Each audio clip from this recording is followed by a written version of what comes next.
Muy buenas tardes, muchas gracias por continuar en sintonía de la señal de televisión legislativa y también a través de las ondas hercianas, a través de Radio Legislativo en la 88.1 FM. Gracias por estar con nosotros, estamos completamente en vivo desde el Palacio Legislativo, gracias por continuar con nosotros y tenemos una amplia gama de temas para platicar hoy con el presidente de la Asamblea Legislativa, el diputado Sigfrido Reyes, a quien le damos la más cordial de las bienvenidas. Buenas tardes, presidente. Buenas tardes, siempre es un placer estar en este programa que ya se ha convertido en un referente para divulgar la información de lo que sucede en nuestra Asamblea Legislativa, de las actividades de los diputados y diputadas y por supuesto de la presidencia de esta Asamblea. Cómo no, presidente, queremos comenzar precisamente a hablar sobre una visita que usted realizó a la República de Argentina. En la sesión plenaria usted ha dado un informe acerca de su reciente visita oficial y entendemos que ese viaje se realizó en el marco de su participación en el encuentro organizado por la Acción Mundial de Parlamentarios, en el que al respecto tenemos algunas inquietudes. En primer lugar, ¿en qué consiste el Tratado Internacional, que fue uno de los temas que se impulsó en esta marcha del Tratado Internacional sobre el Comercio de Armas?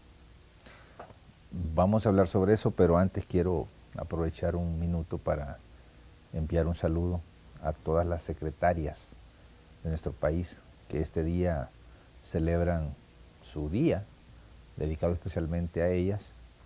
Las secretarias son personas esenciales en el funcionamiento de las empresas privadas y de la administración pública, con su diligencia, con su dedicación, ayudan a que todas las actividades administrativas funcionen en el sector privado y en el sector público. Una secretaria moderna ahora ya no se asemeja a aquella idea de una persona que escribe en una máquina de escribir. Hoy es una persona con muchas más amplias habilidades, maneja equipo informático, equipo de telecomunicaciones, asiste a sus superiores en el manejo de temas diversos y delicados, mantiene pues siempre una actitud abierta hacia el público, hacia los usuarios de los servicios, en este caso de servicios públicos o del sector privado, así que queremos mandarle un saludo a todas esas compatriotas secretarias que este día están celebrando un aniversario más de esa profesión tan noble y tan esencial como es la de las secretarias. Empezabas a preguntarme sobre una reciente visita que he realizado a la República Argentina por invitación de la Cámara de Diputados de ese país. Argentina tiene un Congreso bicameral, tiene una Cámara de Diputados, tiene un Senado, y en la Cámara de Diputados se realizó un evento muy importante, realizado conjuntamente con otra organización mundial de parlamentarios, de la cual yo soy miembro, que se llama Parlamentarios para la Acción Global. Por sus siglas en inglés se conoce como PGA. En esta organización llevamos adelante una agenda a nivel internacional para promover y fortalecer el derecho internacional, para promover la solución pacífica de conflictos, para fortalecer la democracia y las instituciones de la democracia, para defender los derechos humanos. Todo ello desde una perspectiva de la acción de los parlamentos y de los parlamentarios, sean ellos diputados, diputadas, senadores, senadoras. El evento que nos convocó a Buenos Aires es la intención de avanzar en la entrada en vigencia de un importante tratado internacional, que es el Tratado sobre Comercio de Armas. Hace aproximadamente un año, un día 2 de abril, en el seno de la Asamblea General de Naciones Unidas se aprobó un proyecto de tratado para regular el comercio de armas convencionales, para que estas armas no caigan en manos de dictadores de regímenes autoritarios que violan o tienen inclinación a violar los derechos humanos o están inmersos en conflictos donde violan o pueden violar el derecho internacional humanitario, o sea, los convenios de Ginebra, y a partir de ahí cometer crímenes de guerra y crímenes de lesa humanidad. También este tratado busca prevenir que armas caigan en manos de redes criminales, del crimen transnacional.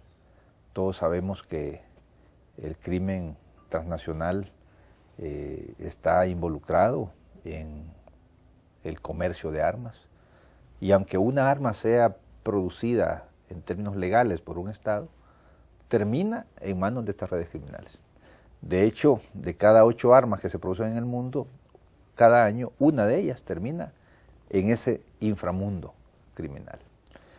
Todos sabemos el impacto que tienen las armas sobre la seguridad de nuestros países. En el caso de Centroamérica, México, Colombia, hemos vivido por años esta ya no es una amenaza, sino que el efecto directo de las armas en manos de grupos criminales. Y aquí en el país se puede ver eso, presidente. Específicamente sabemos que los grupos hoy delincuenciales que operan en el país, estamos viendo con armas de grueso calibre, hasta se habla que están entrenados y todo lo demás.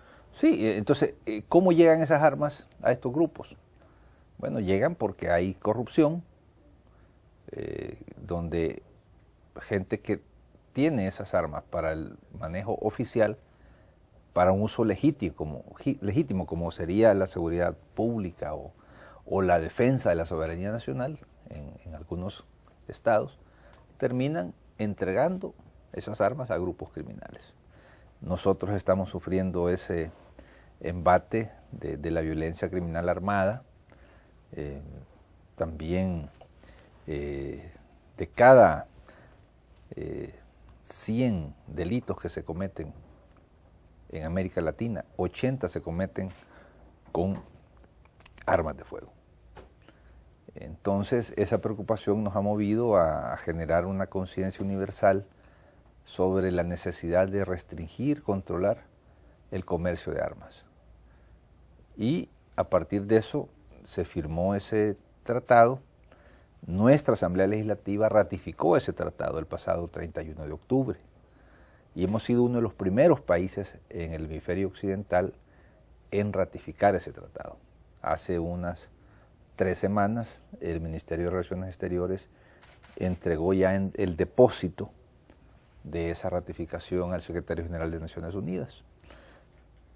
Hay otros países en América Latina que ya lo han hecho también. Puedo destacar el caso de México, de Costa Rica, de Panamá, y un país en el Caribe que es Trinidad y Tobago.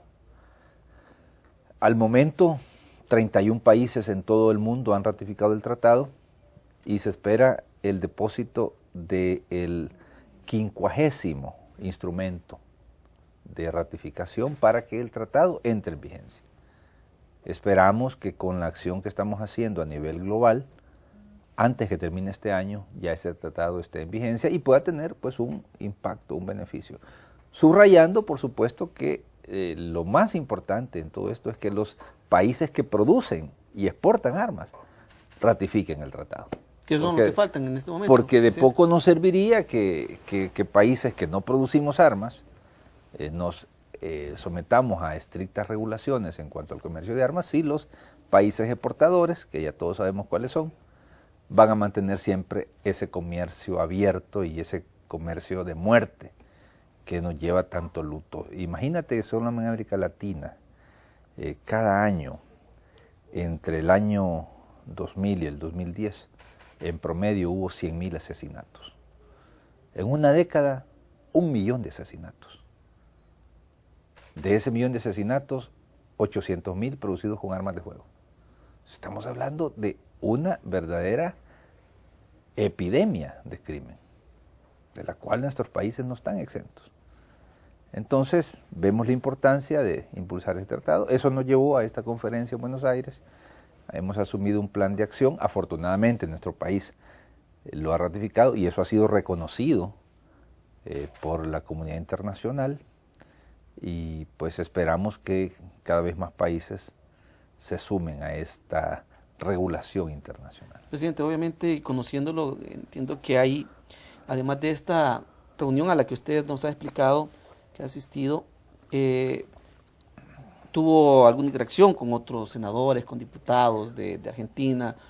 ¿Cuáles han sido los resultados? Entiendo también que en materia de comunicación habrá un esfuerzo inmenso con las televisoras legislativas de América Latina, y el intercambio y la transparencia, el quehacer de los diputados y diputadas en toda América Latina. ¿Qué tan importante ha sido? Y que nos pueda explicar usted los detalles de alguna de las reuniones que sostuvo. Quiero decirte que yo tenía una invitación pendiente del Congreso de la Argentina desde hace un buen rato, y por razones de la agenda de mi trabajo no había podido asistir a esa invitación. En más de algún momento tuve que suspender ese viaje porque ya estaba programado, y por razones de la política local tuvimos que posponer el viaje. Finalmente lo hemos hecho. Vengo muy contento de la acogida que he tenido por parte de mis colegas argentinos, del gobierno argentino. Yo agradezco el hecho de que en su momento, hace 2 años, recibí una altísima distinción del gobierno y del pueblo argentino, como es la de haber sido condecorado con la Orden de Mayo, que es la orden con la que los argentinos distinguen a sus amigos en el mundo por acciones para promover la amistad y la solidaridad con el pueblo argentino. Argentina es un país que ha pasado pruebas muy difíciles. Venía saliendo de una dictadura militar cruel que dejó por lo menos 30.000 desaparecidos. Todavía hoy hay miles de personas desaparecidas que practicaron la tortura, el asesinato selectivo, desaparecieron niños y niñas que todavía los están buscando. ¿Quién en el mundo no conoce del heroísmo de las madres, de las abuelas de la Plaza de Mayo? La Plaza de Mayo es la plaza que está frente a la Casa Rosada, donde está la sede del gobierno argentino. Bueno, salieron de eso, han caminado en la lucha contra la impunidad. En Argentina se han juzgado a los genocidas, están presos, buena parte de ellos, han sido señalados por la sociedad. Dicho sea de paso, eso no ha abierto ninguna herida, más bien ha servido para que la sociedad se reencuentre y se reconcilie. Lo digo esto porque hay quienes en estas latitudes suelen decir que el hacer justicia nos lleva a divisiones de la sociedad. Al contrario, en Argentina la acción de la justicia ha permitido que la sociedad realmente se reconcilie. Y los torturadores, los masacradores, los que desaparecieron a decenas de miles de argentinos, en su mayoría están presos y están señalados. Había salido de eso la Argentina, vino una guerra cruel en la que Argentina pues sufrió por el hecho de intentar recuperar la soberanía en las Islas Malvinas. Ahí murieron centenares de soldados argentinos que se enfrentaron de una manera totalmente desproporcionada en términos de inferioridad a una fuerza militar invasora de la Gran Bretaña. Las Islas Malvinas todavía siguen siendo un enclave colonial en el Atlántico Sur, igual las Islas Sandwich del Sur, Georgia del Sur.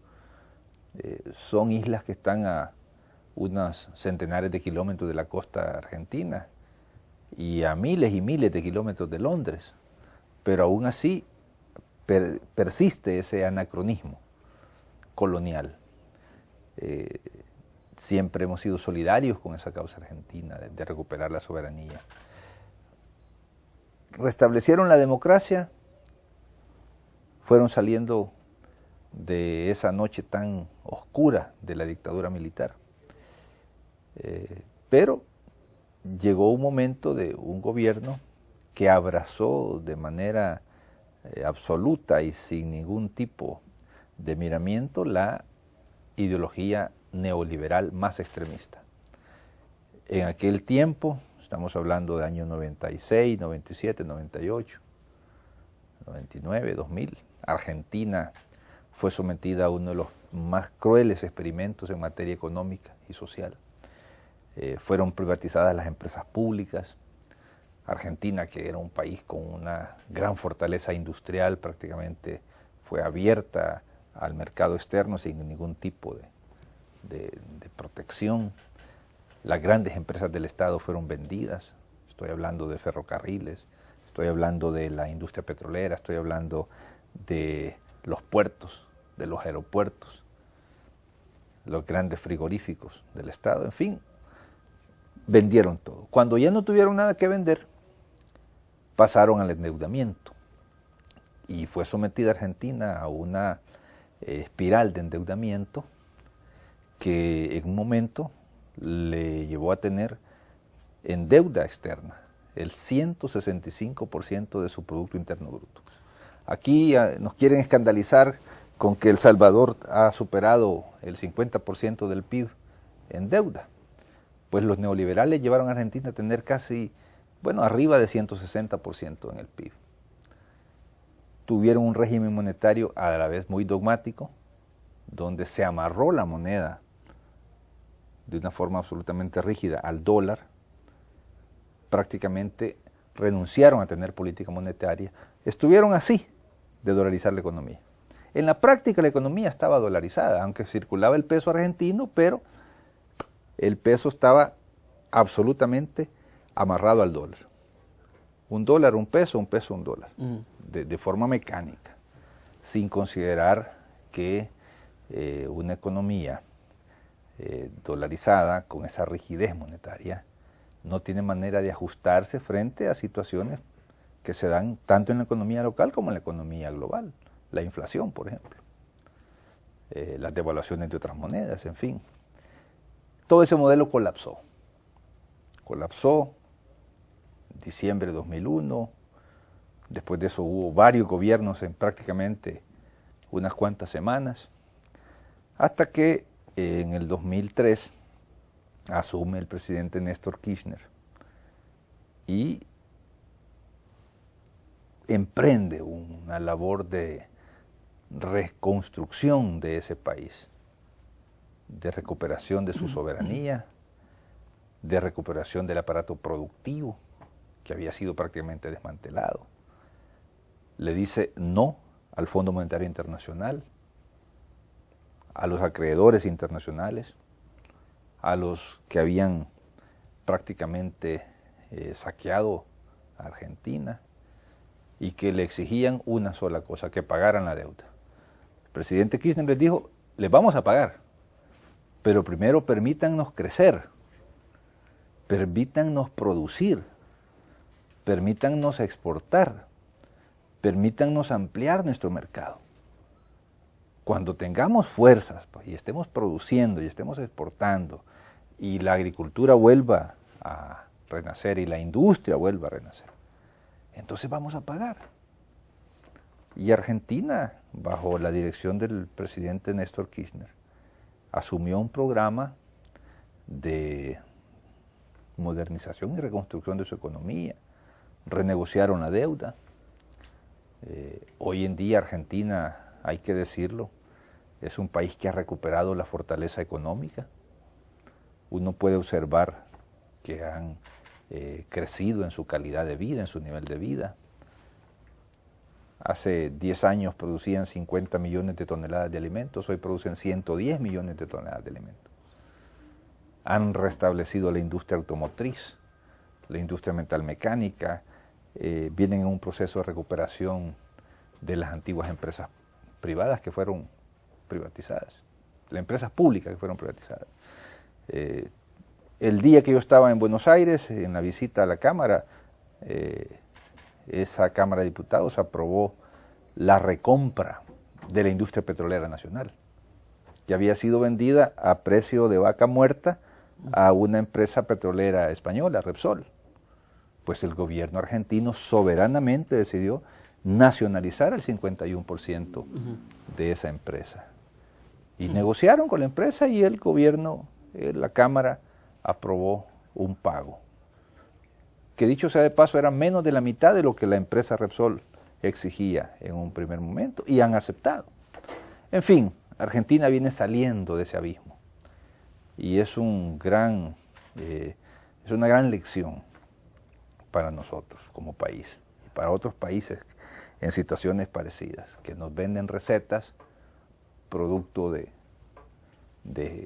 reflexiones o de análisis meramente dogmáticos, y luego nos ponen de rodillas como países. Así que vengo muy satisfecho de la visita. Hemos tenido encuentros a muy alto nivel con el vicepresidente de la Nación, el senador Amado Boudou, que allá el vicepresidente del país es a la vez el presidente del Senado, con el presidente de la Cámara de Diputados, el diputado Julián Domínguez, con otras altas autoridades. Hemos estado con el canciller Timerman y, en fin, con muchas personalidades de la vida política e intelectual. Saludan el esfuerzo que ha hecho El Salvador por salir adelante. Están, creo yo, muy contentos de que nuestro país haya avanzado en los últimos meses en este proceso democrático, que hemos tenido una elección limpia, una elección transparente, que ha sido certificada por toda la comunidad internacional. Y esperamos que para la toma de posesión del presidente Sánchez Serén, una delegación de muy alto nivel del gobierno argentino va a estar con nosotros. Bueno, presidente, vamos a hacer una primera pausa de esta entrevista. Vamos a regresar en breve para que continuemos hablando sobre el tema de la sesión plenaria desarrollada el día de ayer. Bueno, muchas gracias por continuar con nosotros. Seguimos conversando con el presidente de la Asamblea Legislativa sobre las diferentes actividades realizadas durante la presente semana. Vamos a hablar sobre la sesión plenaria, presidente, que se trasladó hasta ahora de la madrugada de este sábado. Se han logrado varias acciones, la aprobación de 2 importantes leyes, pero también quisiera que comenzáramos platicando sobre una distinción que se hizo ayer de hijo meritísimo de El Salvador al mayor de bomberos Abner Hurtado, un hombre a quien también le mandamos un fuerte saludo, conocemos de su trayectoria, también nos unimos a las felicitaciones que hicieran ayer los diputados y diputadas de los diferentes grupos parlamentarios, un hombre con 30 años de experiencia. A los 15 años comienza toda su labor, presidente. Usted le entregaba ayer una distinción muy importante, el pergamino, conocer un poco más sobre esa decisión de haberle entregado ese galardón de hijo meritísimo. Pues haber servido 32 años como bombero, escalando todas las posiciones dentro del cuerpo de bomberos nacionales, es un hecho que merece nuestro reconocimiento, nuestro respeto. El mayor de bomberos, Abner Hurtado, se destacó en toda esa trayectoria por su espíritu de servicio, de sacrificio, de entrega, y la Asamblea pues decidió reconocer en él esa trayectoria, pero a la vez también destacar la importancia del Cuerpo de Bomberos Nacionales como una entidad de servicio a la nación que está presente en cualquier circunstancia difícil, ya sea originada por el hombre o por la naturaleza, terremotos, inundaciones, huracanes, tormentas, incendios, accidentes de tránsito, tantas situaciones en las cuales los bomberos acuden en auxilio de la ciudadanía. Se dan casos incluso hasta de rescate de personas que están amenazadas por aquellas famosas abejas africanas. Ahí han tenido que intervenir los bomberos. Dando su vida. Los bomberos fueron creados en el año de 1883 por un decreto de esta Asamblea. Es una institución más que centenaria. Y queríamos pues reconocer a través de la persona del mayor Abner Hurtado a ese cuerpo de hombres y mujeres valientes, que algunos han dado su vida en el cumplimiento de su deber. que es un deber humanitario, es un deber de servicio a aquellas personas que están en una grave situación de riesgo para su vida, para sus bienes. Así que el Pleno Legislativo le pudo dedicar al mayor Abner Hurtado esas palabras de reconocimiento y distinguirlo con ese título que pues, es un título excepcional que otorga la Asamblea como hijo meritísimo de El Salvador. Así que nuevamente las felicitaciones al mayor Hurtado, a sus compañeros bomberos en todos los rangos del Cuerpo de Bomberos Nacionales, a su familia, por supuesto, a sus amigos, y también establecer que el Cuerpo de Bomberos Nacionales necesita más apoyo presupuestario, más equipo moderno, necesita de una legislación moderna. La legislación actual del Cuerpo de Bomberos se ha venido quedando atrasada. Yo esperaría que, además de esas palabras de mucho aliento y muy cálidas que ayer se le dieron al mayor de bomberos Hurtado y a sus colegas, aquí en esta asamblea vayamos más allá de las palabras y aprobemos esa ley de bomberos que está ahí pendiente y que también en la hora de las asignaciones presupuestarias se le dote al cuerpo de bomberos de los refuerzos para que puedan ser un cuerpo de bomberos moderno, eficiente, con alta capacidad de reacción. Por supuesto que nuestro país, que tiene tantos temas, un alto nivel de vulnerabilidad, presidente, que es importante que nuestros cuerpos de socorro y de servicio y sobre todo el cuerpo de bomberos pueda tener este tipo de apoyo. Presidente, ayer se registró la aprobación de las reformas a la Ley Especial de Socios Públicos Privados. Durante la última sesión plenaria se desarrolló esto. Hay dos momentos que quisiéramos que usted nos hiciera un análisis. Primero sobre quizás sobre los beneficios de la asociación de públicos privados, pero también que a pesar que el Partido Arena fue uno de los impulsores de este dictamen, se opusieron ayer a la aprobación. Entonces me gustaría que hiciera un análisis sobre esos dos momentos de este importante hecho. ¿En qué consiste la reforma? Nosotros habíamos aprobado ya por el mes de junio del año pasado la ley de socios públicos privados a solicitud del órgano ejecutivo. La ley busca atraer inversión privada para emprender proyectos que por su naturaleza son de una envergadura tan grande que el Estado puede verse en dificultades para conseguir el financiamiento, para operar ese tipo de empresas o servicios. Podemos hablar de puentes, de carreteras, de túneles, de muelles, de aeropuertos, de puertos. Podemos hablar de facilidades de generación eléctrica, infraestructura en general, infraestructura vial, infraestructura energética, infraestructura logística. No obstante, hubo quienes estuvieron insistiendo siempre que la ley había que mejorarla, que había que reformarla, que no le gustaba cómo había quedado la ley. Y en un gesto de apertura, pues nosotros aceptamos estudiar un proyecto de reforma que, por cierto, lo presentó el Partido Arena, donde se pedía que los servicios de agua fueran sujetos de asocios público-privados. En más de un momento creo que lo he explicado en este programa, que eso significaría entrar a considerar el agua como una mercancía, porque ya no se regiría por criterios de ser un bien público, sino más bien una mercancía. Y que bajo esa óptica, si tienes dinero para comprar tu agua, pues vas a tener agua, y si no tienes dinero, pues no vas a tener básicamente agua. Una privatización del Una privatización del agua, pues, y creo que aquí hay una consideración filosófica de fondo. Hay quienes vemos el agua como un bien público. Un derecho. Es más, parte de un derecho humano. Es más como un derecho humano. Hay quienes ven el agua como una mercancía del cual se pueden hacer negocios, pingües negocios. Dicho sea de paso, ahí en Argentina, en Bolivia, privatizaron el agua. Y hoy esos sistemas están en una situación casi de colapso. El Estado ha tenido que volver a hacerse cargo de ellos.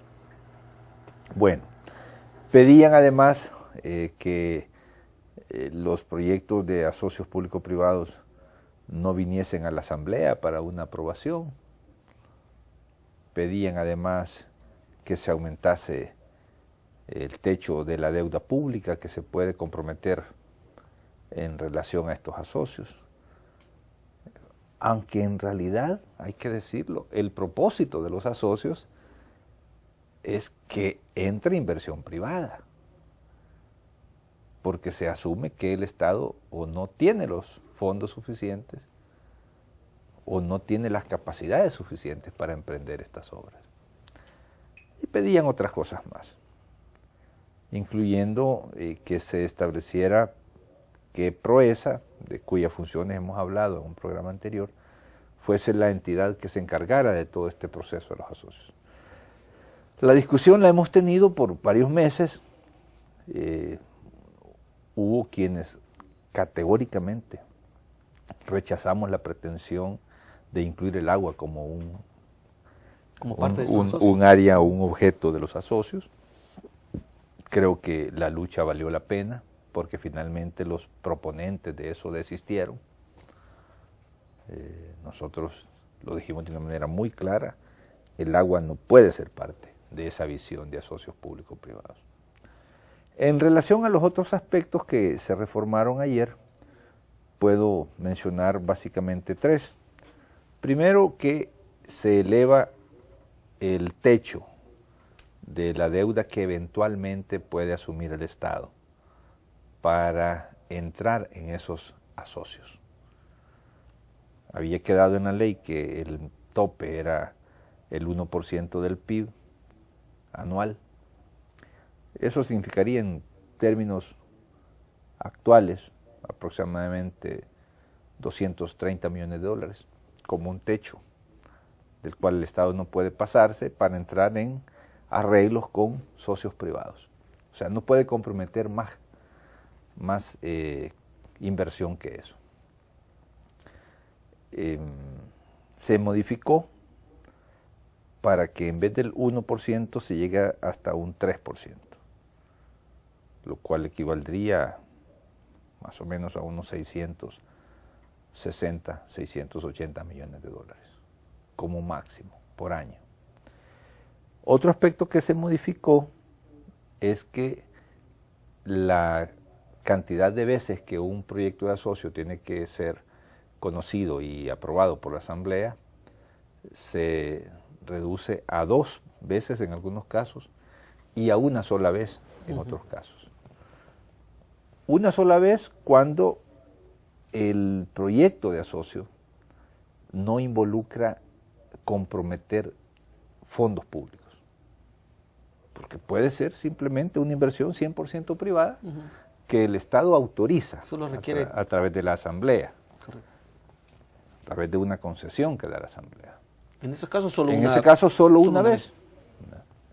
Y tiene lógica, porque no hay compromiso de fondos públicos y por lo tanto no hay deuda que se pueda acumular a la deuda pública. Tiene su lógica. Ahora, en los casos donde el proyecto de asocio demande compromiso de fondos públicos, tendría que ser estudiado en 2 ocasiones. La primera vez, para aprobar los términos generales del proyecto de asocio, sin ser asignado todavía a ningún adjudicado en socio una licitación, en particular, sino las bases de la licitación, los alcances de la concesión, y en una segunda oportunidad, una segunda vuelta, ya en los términos de la adjudicación y las cantidades de recursos públicos que se invertirían en ese asocio. Digamos que se va a construir un nuevo muelle, por ejemplo, o una nueva terminal aeroportuaria que sería concesionada y el Estado tiene que poner 300 millones de dólares, pues entonces tiene que volver por una segunda vez. Creo que eso es algo razonable, que nos permite defender el interés público. El otro aspecto que se reformó ya tiene que ver con el manejo administrativo de los asocios. Habíamos aprobado ya la ley de Proesa, la ley de creación de Proesa, hablamos abundantemente de ello hace algunos días, y en la ley de los asocios ya queda también conectada esta ley con la ley de Proesa, y Proesa como autoridad que va a administrar los procesos de asocios público-privados. Bueno, creo que hemos hecho un buen ejercicio de consenso y también hemos asistido a un espectáculo de incoherencia que nos ha proporcionado el Partido Arena. Lo digo con mucha pena, porque fueron ellos los proponentes de la iniciativa. Fueron ellos quienes estuvieron insistiendo más en esta iniciativa a pedido de los grupos empresariales que ellos representan. Pero a la hora de votar no quisieron votar, lo cual pues muestra una gran incoherencia. Porque cómo es posible que yo pida, presione, grite, demande por un proyecto y cuando ya está listo no se vota. Entiendo que el dictamen también venía con las firmas de los... Sí, pero no quisieron votar, porque lamentablemente se han embarcado en una estrategia de querer chantajear a la Asamblea, de querer chantajear al resto de partidos, es decir, si no hacen lo que yo pido aquí, entonces no voto allá. Eso es inaceptable. Es además una muestra de inmadurez política. Cada tema se resuelve y se discute por separado. Cada tema es particular. Y no puedo estar yo amarrando la resolución de uno u otro problema a que me resuelvan una petición, una demanda que yo tengo. Así que así ha quedado. Yo creo que podemos decir con mucha satisfacción que la Asamblea hizo ejercicio de diálogo, de consenso, de negociación, fue algo consultado con el Ejecutivo, con distintas autoridades del Ejecutivo, con expertos, y hemos llegado a un término donde todos nos podemos sentir relativamente satisfechos. Bueno, presidente, vamos a hacer una breve pausa también en este momento, porque precisamente quiero que platiquemos y nos haga usted también un análisis sobre también la aprobación de la Ley de Protección y Fomento y Desarrollo de la Micro y Pequeña Empresa, a ese sector informal que día a día encontramos, son cientos de micro y pequeños empresarios que están allí, que obviamente esta ley va a venir a ayudarles muchísimo, y quisiera que también usted nos hiciera un análisis cuando nosotros regresemos de esta breve pausa. Volvemos. Muchas gracias por continuar con nosotros, y como lo decíamos, vamos a abordar con el presidente de la Asamblea Legislativa la aprobación de esta Ley de Protección de Fomento y Desarrollo de la Micro y Pequeña Empresa, que tiene como objetivo específicamente fomentar el 90% es un sector muy grande que genera una gran cantidad de recursos, genera una gran cantidad de empleos también en el país. Presidente, me gustaría que también hiciera usted un análisis sobre esta situación.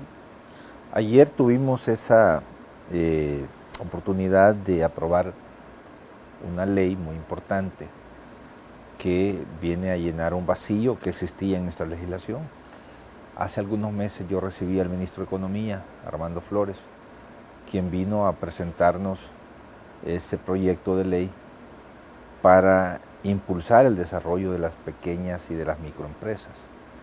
El proyecto fue discutido por buen tiempo en la Comisión de Economía, donde finalmente se llegó a dictaminar de manera favorable. Hay que partir del hecho que las micro y pequeñas empresas representan un elevadísimo porcentaje de las empresas que hay en el país. La mayoría de las empresas son pequeñas y podríamos decir micro, muchas de ellas en el campo informal. No obstante de ser pequeñas, generan una gran cantidad de empleo. Se estima que pueden andar generando alrededor de 700,000 puestos de trabajo, lo cual es significativo, eso es más del 70% del empleo en el país. Y una característica, presidente, que también son como familiares también en muchas de esas empresas. Sí, por su misma escala son generalmente empresas familiares, empresas que incluso se van reproduciendo de una generación a la otra, del abuelo al padre, del padre al hijo, del hijo al nieto, en fin. Muchas de ellas se estima que alrededor del 60 y pico por ciento son manejadas por mujeres, lo cual también nos da una idea del papel que juega en estas empresas en el orden social y el de generar oportunidades para las mujeres. Pero dar las circunstancias que son entidades empresariales con muy poco acceso al crédito. Y si tienen acceso al crédito es a altas tasas de interés. Podemos decir incluso a tasas de usura. Porque aunque hay una ley de usura, pero todavía el techo que pone la ley de usura es bastante elevado. Estamos hablando de intereses anuales que pueden sobrepasar el 60-65%. Eso en cualquier otro país es usura. Y quiebran a cualquier microempresa. Y quiebran a cualquier microempresa. Entonces están sujetas las pequeñas y microempresas a ese tipo de abusos, de discriminación por su tamaño, difícil acceso al crédito o cero crédito. Entonces tienen que ir a fuentes informales de crédito relacionadas con estas prácticas usureras. El otro problema que tienen es poco acceso a tecnología. Y como no tienen mucho acceso a tecnología, resultan ser empresas poco productivas. Y eso va generando un círculo vicioso. Como son poco productivas, los niveles de rentabilidad son bajos. No pueden reinvertir demasiado en modernizarse, en adquirir tecnología, y este es un círculo vicioso del cual hay que sacarlos. Tienen también dificultades para colocar sus productos en el mercado. No suelen tener facilidades para participar en ferias, en mostrar sus productos, en diseñar modernas estrategias de venta. Tienen poco acceso a técnicas de diseño, de marketing, como se le llama. Así que eso había que buscarle salidas. Esta ley es una buena salida, no digo que es la salida, pero es una buena ley, porque contempla estos distintos aspectos que yo he mencionado: el acceso al crédito, el acceso a la tecnología, también capacitaciones gerenciales, apoyo para planes de mercadeo, apoyo a las mujeres emprendedoras, y también establece compromisos del Estado, del gobierno, que siempre es un gran comprador de bienes y servicios, para que tenga en cuenta estas pequeñas y microempresas a la hora de comprar sus productos de consumo, los bienes y servicios que adquiere todos los días. Fortalece también la institucionalidad estatal que vela por el desarrollo y fomento de estas empresas, que está afincada en el Ministerio de Economía, pero de manera particular en la Comisión Nacional para la Micro y Pequeña Empresa. Así que enhorabuena, es un buen resultado de un ejercicio que se prorrogó por mucho tiempo, se prolongó varios meses, pero es un nuevo y un positivo resultado que da la Asamblea a la Nación. Sin duda es parte de todo el trabajo que se desarrolla en las diferentes comisiones de trabajo que realiza la Asamblea Legislativa durante la semana. Son esfuerzos maratónicos, somos nosotros fieles testigos a través de las señales que nosotros enviamos a través de nuestros medios institucionales del trabajo arduo que realiza cada uno de los diputados y diputadas de esta Asamblea Legislativa, y que se concretizan este tipo de leyes que vienen a beneficiar a miles y cientos de personas. Presidente, para ir finalizando este programa, yo también quisiera que habláramos sobre las comisiones especiales que se crearon ayer de antejuicio para los diputados, el diputado Roberto Davison y Ana Vilma de Escobar. Usted ayer, presidente, hacía una reflexión sobre este tipo de situaciones, y que nos gustaría también que las pudiera compartir con aquellos que no pudieron ver este momento de la entrevista, de la sesión plenaria, precisamente porque se alargó una sesión plenaria que llegó hasta hoy a las 2:32 de la mañana, y que obviamente dejó como resultado la creación de esta comisión, 9 miembros en cada una de estas comisiones especiales, más el fiscal y el defensor. República. Nos gustaría conocer su opinión al respecto. Sí, muchas gracias. Es importante que la población conozca a qué se debe la creación de estas comisiones. Allá en los días previos a la elección presidencial, a la segunda vuelta, se dio un suceso que el partido Arena pretendió manipular, engañando a la población de una manera sistemática, masiva, con el apoyo de medios de comunicación y con el apoyo de publicidad pagada, con conferencias de prensa que brindaron varios de sus diputados o dirigentes. Buscaban desacreditar la figura del presidente de la República, Mauricio Funes, involucrándolo en un accidente en el cual él no había sido ni siquiera testigo, mucho menos protagonista. Con el agravante de que se aprovecharon de una situación muy difícil de salud del presidente Mauricio Funes, que sufrió un percance en la vivienda donde reside, en la residencia presidencial. A partir de eso tuvo una fractura muy severa de su cadera derecha. Eso obligó a que fuera intervenido quirúrgicamente, estuvo hospitalizado alrededor de 48 horas, sometido a una cirugía muy difícil, que gracias a la habilidad y al profesionalismo de los médicos que lo atendieron, pues ha permitido que poco a poco el presidente vaya recuperando la normalidad en sus funciones. De hecho, esta semana hemos conocido de que está pendiente una segunda intervención en su cadera izquierda.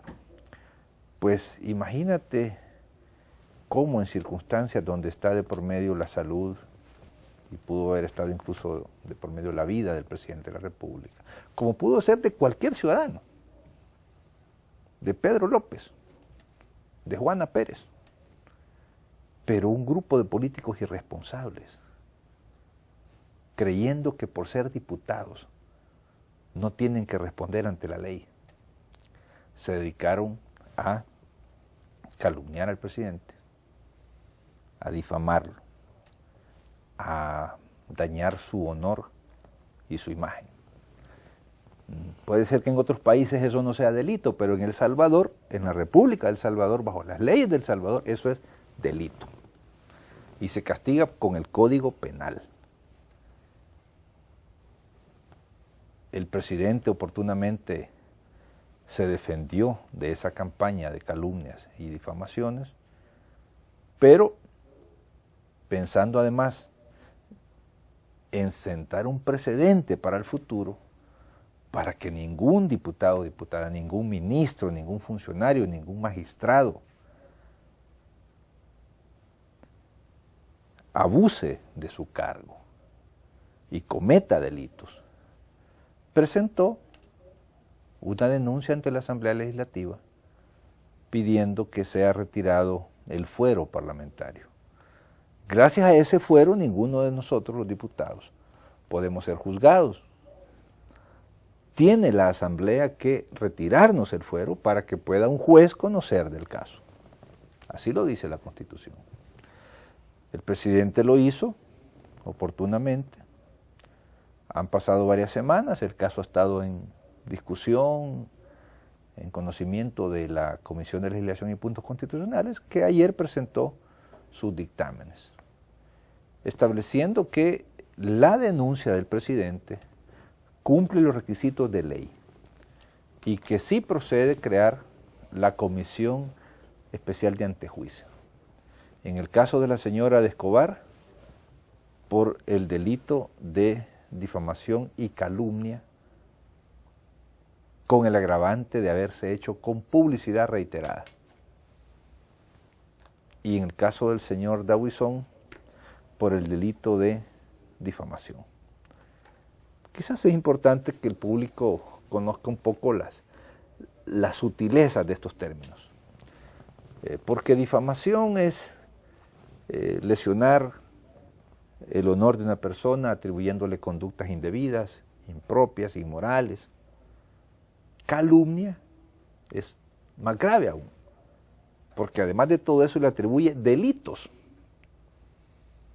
La señora de Escobar acusó al presidente de ser consumidor de droga, de ser conductor temerario, de haber manipulado la escena donde se dio el accidente, un lugar donde el presidente nunca estuvo. Entonces le atribuye delitos penales, lo cual agrava la conducta de la señora de Escobar. Los diputados hemos considerado que esta es una situación muy grave porque no podemos permitir que a cualquier ciudadano se le atropellen sus derechos. Hay un artículo 6 de la Constitución que nos da por un lado la libertad de expresión, pero por otro lado nos dice que aquel que haciendo uso de su libertad lesionare el honor, la honra, la imagen de las personas, responderá ante la ley. No dice ese artículo excepto los diputados, dice todos. Y más adelante dice cómo un diputado, si lo hace, será desaforado. Está claro ante los ojos o desde la perspectiva de la ley y de la Constitución. A pesar, presidente, que ayer uno de los diputados del Grupo Parlamentario de Arena señalaba sobre la admisión de un recurso de inconstitucionalidad sobre el reglamento interno, el artículo, entiendo, de 120, si no me equivoco, con relación a la admisión de la sala de lo constitucional. Pues. Podemos hablar de eso y yo puedo adelantar mi opinión al respecto. Pero el hecho es que la Asamblea decidió crear la comisión de antejuicio. Una para cada uno de los casos, ha sido integrada. Los señores de Arena alegaron contra la comisión, finalmente se incorporaron a ella, otro hecho de incoherencia. Dicho sea de paso, también esta ley de la pequeña y microempresa, la fomento, promoción, desarrollo de estas empresas, ellos no votaron, aunque habían alegado que había que aprobarla, dicho sea de paso. Bueno, al final de la plenaria volvieron a hacer otro acto de incoherencia.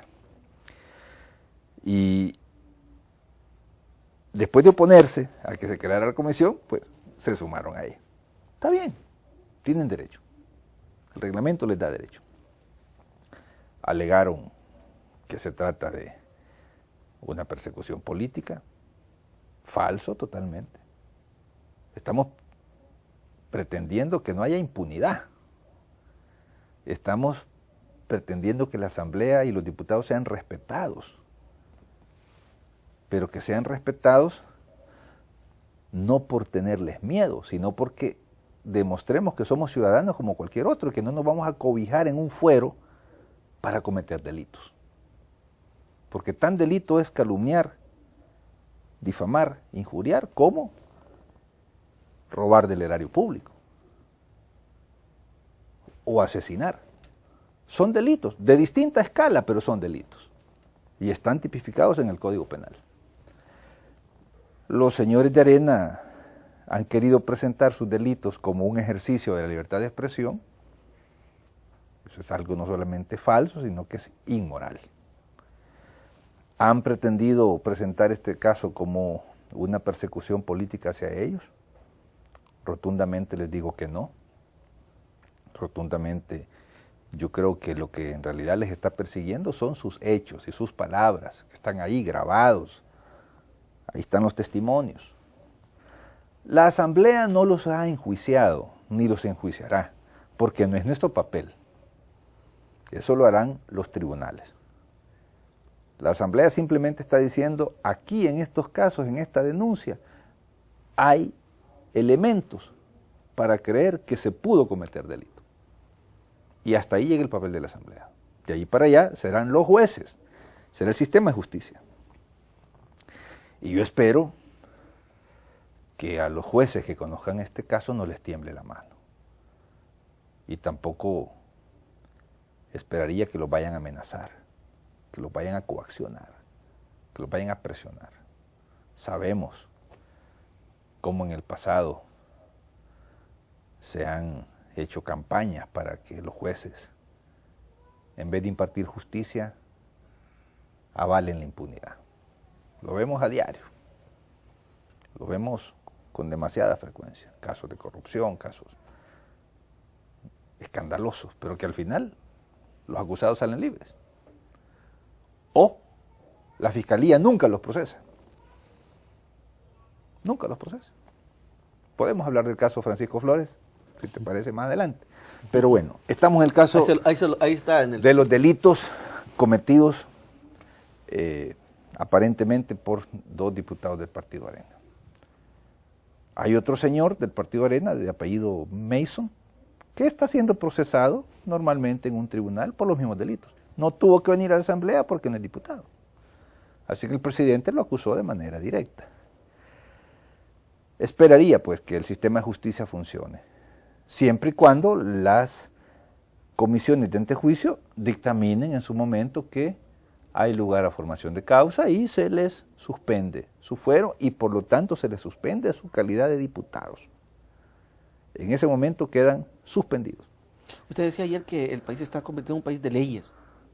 Yo recuerdo que usted decía algo parecido a eso, presidente, que nos profundice sobre esa reflexión que hacía. Sí, somos un país de leyes. Afortunadamente nos hemos venido convirtiendo en un país de leyes. Porque antes no era un país de leyes, era un país de autoritarismo, de caprichos, del que tiene más fuerza impone su voluntad. Lo hacían los militares en el pasado, los políticos de nuevo cuño de la derecha que aparecieron bajo el nombre de Arena a principios de los 80 y ejercieron ese poder a lo largo de todos estos años. No están en el gobierno y todavía creen que están en el gobierno y que pueden ejercer esa manera arrogante, esa manera prepotente de conducirse. ¿Cómo te puedes imaginar tú que una diputada convoque a una conferencia de prensa un día domingo ante todos los medios de comunicación a calumniar al presidente de la República? Repito, puede ser el presidente de la República hoy, mañana puede ser el presidente de la Asamblea, pasado mañana un alcalde, después una ciudadana, un campesino, un obrero, un profesor, un ingeniero.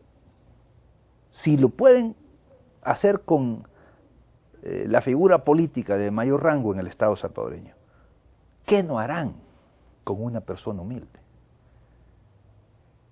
Y se dedicaron durante días con lujo de prepotencia y de arrogancia a calumniar y a difamar al presidente. Quizás ellos pensaban que como estaban en campaña electoral todo se valía y que después de los resultados nadie se iba a acordar de esto. Se les olvidó que estamos en un país de leyes y que hoy sí tenemos instituciones y que la Asamblea ya no es una sucursal del Partido Arena ni de los grandes grupos económicos al cual pueden llamar y decirles hagan esto y no hagan lo otro. No, señores, ese tiempo se acabó. Se acabó. Pues la Asamblea ha hecho ese ejercicio en base a sus facultades constitucionales. Aparece, por supuesto, ya la línea del salvataje, que claramente está siendo ya perfilada. Y creo que ayer los mismos diputados de Arena se encargaron de anunciarla. Ya construyeron un recurso de inconstitucionalidad, ya lo presentaron a los señores de la Sala de lo Constitucional, ya ellos ya les aceptaron el recurso, con el propósito de anular la facultad de la Asamblea para realizar antejuicios. Hoy resulta que nos quieren hacer creer que en la Constitución están prohibidos los antejuicios, a menos que los autorice el fiscal general de la República. A eso nos quieren llevar. Esa es la línea del salvataje. Por ahí va la estrategia de rescate, porque jurídicamente, bajo las leyes de la República, bajo la Constitución de la República, es muy probable que estos señores queden desaforados. Entonces están buscando una estrategia de emergencia para que otros señores que están en el Poder Judicial les lancen un salvavidas. despreciando abiertamente la Constitución. A eso están atenidos. Y en eso, pues, es bueno que ya la opinión pública esté sabedora de lo que puede pasar. No lo estoy asegurando, porque yo no estoy en los zapatos de los señores magistrados, pero son escenarios previsibles. ¿Cómo puede terminar este esfuerzo de poner fin a la impunidad a través de un salvataje judicial? Presidente, ya para finalizar un par de minutos, el tema de que a pesar de que el fiscal general de la República se comprometió que después de las elecciones actuaría en el tema del caso de Francisco Flores, hasta el momento no se conoce nada. No sé si usted tiene información del fiscal o si ya faltan pocos días para que este delito pueda quedar en el olvido y se archive por siempre. El día en que estamos grabando este programa es 26 de abril. Quedan 4 días para el mes de abril, quedan 31 días para el mes de mayo, en total 35 días. 35 días tiene el señor fiscal de la República para presentar el caso de corrupción del expresidente Francisco Flores ante los tribunales de justicia. La Asamblea hizo su trabajo, investigó, constató que se habían producido situaciones que se pueden calificar como delitos. Eso está abundantemente discutido. En este programa lo hemos hablado en muchas ocasiones. 35 días tiene el señor fiscal. Ahí nos va a demostrar él si tiene un compromiso real con la responsabilidad que le dio esta Asamblea para promover la acción penal cuando se viola la ley. Creo que el país lo está viendo, lo estamos observando. Yo espero que él asuma con responsabilidad la misión que le ha dado esta Asamblea y que no tarde demasiado tiempo en que presente los cargos ante tribunales. En su momento el señor fiscal dijo que había que esperar las elecciones que pasaran. Ya vamos a tener 7 semanas que terminó la segunda vuelta. Espero que sus indagaciones hayan avanzado y que más temprano que tarde nos dé a todo el país la satisfacción de que no habrá impunidad en este caso tan escandaloso de la corrupción de Francisco Flores. Bueno, presidente, muchas gracias por toda la información que nos ha brindado y sus análisis. La próxima semana vamos a estar queriendo abordar con usted el tema del segundo año de gestión de esta Asamblea Legislativa, con el que quisiéramos hacer un programa especial sobre este tema y de ya pues estamos adelantándole a nuestros amigos y amigas televidentes para que estén pendientes del próximo programa. Gracias, presidente. Gracias y quiero aprovechar los últimos segundos de este programa para mandarle un gran abrazo y un beso a mi hija Dianita, que está cumpliendo años este día. Felices 14 años, Dianita. Bueno, qué bueno, presidente. Nosotros finalizamos, recordarles que el día de mañana domingo a las 10 de la mañana estaremos retransmitiendo este programa y también el lunes a las 7 de la mañana a través de nuestra señal en televisión y también a través de la señal en radio en el 88.fm de Radio Legislativa. También estaremos haciendo una retransmisión de esta interesante entrevista. Que pasen una linda tarde, que Dios les bendiga y guarde.